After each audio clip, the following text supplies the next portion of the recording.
हाय guys, good morning. मी आज माझ्या नवऱ्याला एक गोष्ट सांगू का तुम्हाला. माझ्या नवऱ्याला आज टिफिनसुद्धा दिला नाही. रात्री मी लेट झोपली म्हणजे नुसती मोबाईल बघत बसले. हे दोघं झोपले होते आणि माझ्या नवऱ्याला आज टिफिनच नाही दिला. आता काय म्हणतात बघू. ते निघताना मला आवाज देत होते की पूजा मी निघाले, कढी हे लावून घे. मी निघाली. तर मी उठले, कढी हे लावली. टाईम बघते तर त्यांच्या इथून जाण्याचा टाईम झाला होता.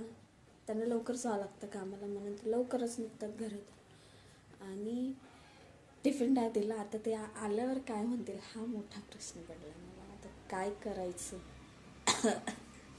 आणि सर्दी खोकला झाला आहे रात्रीपासून म्हणून झोपले नाही मुळात. आणि माझ्या मुलाला पण झाला आहे सर्दी खोकला. आम्हाला त्या दिवशी आम्ही आईस्क्रीम खाल्ली. म्हटलं जाऊ दे, थंडी आहे म्हणून काय आईस्क्रीम नाही खायची काय खायची. खाल्ली आणि सर्दी खोकला झाला आहे, दोघांना पण झाला आहे. आता ह्याच्या पप्पाला माहिती पडलं ना, मग ते तेच घेऊन बसले की आईस्क्रीम खाता होऊ दे सर्दी असं असतं त्यांचं. काय करायचं.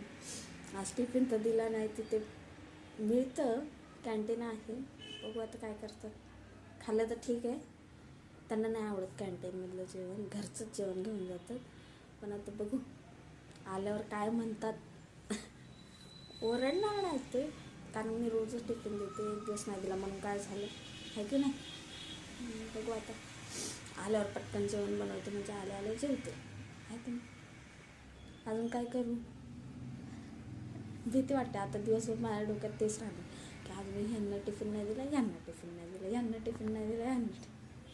तेच असतं माझ्या डोक्यामध्ये.